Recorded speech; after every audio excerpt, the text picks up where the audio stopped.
Milwaukee County Sheriff David Clarke is with me now.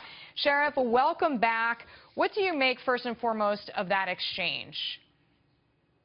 First of all, I continue to be insulted that the media continues to go to Al Sharpton as if he's some go-to guy and that you have to get by him to secure the black vote.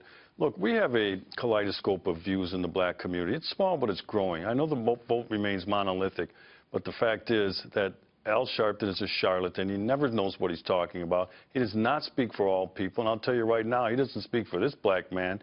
And this black man's vote isn't going to anybody that he endorses anyway. I thought he was badgering her toward the end. Sheriff, you're not alone in that view. I mean, even in New York City, former Mayor Michael Bloomberg, there are a lot of leaders who did not include him in conversations for, I guess, I'm assuming, beliefs similar to yours. Well, they still continue to roll back his way when they want to get what's going on in the black community. But I thought that finger pointing that he did and then grabbing the mic and shoving it back in her face was wrong.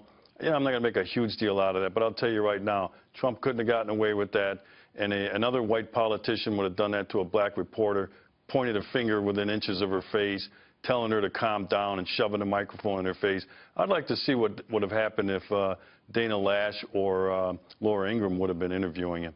Okay, so fair point. I want to ask you about, since it's all in this political context, Hillary Clinton talking about white privilege, and this is at Sharpton's event. So here's Hillary Clinton's comment.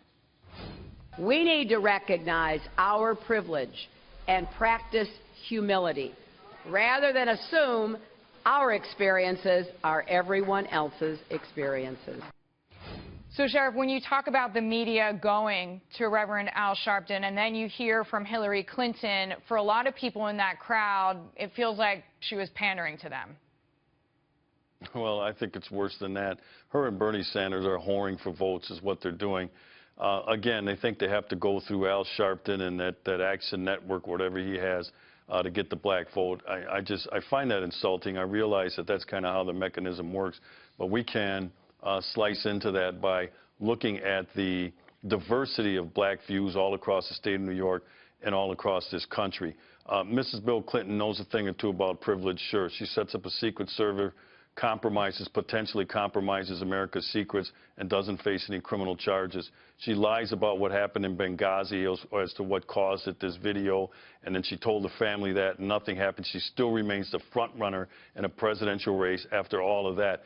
That is privilege. That is privilege, sir. I want to ask you, because you are on the front lines, you are working with the community, what would you tell a politician or a community leader such as yourself, another one, even a peer, what is the most important thing to understand about the young African-American population right now? Well, right now, they have to look at their lifestyle choices, all right, better lifestyle choices. I tell them, I talk to young black men all the time.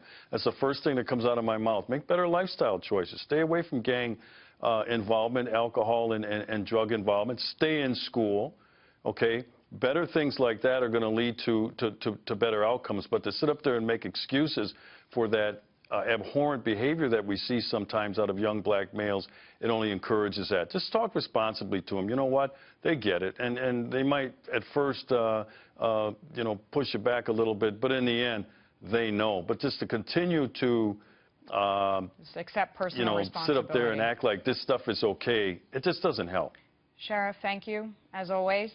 Sheriff David Clarke with me there. Thank you.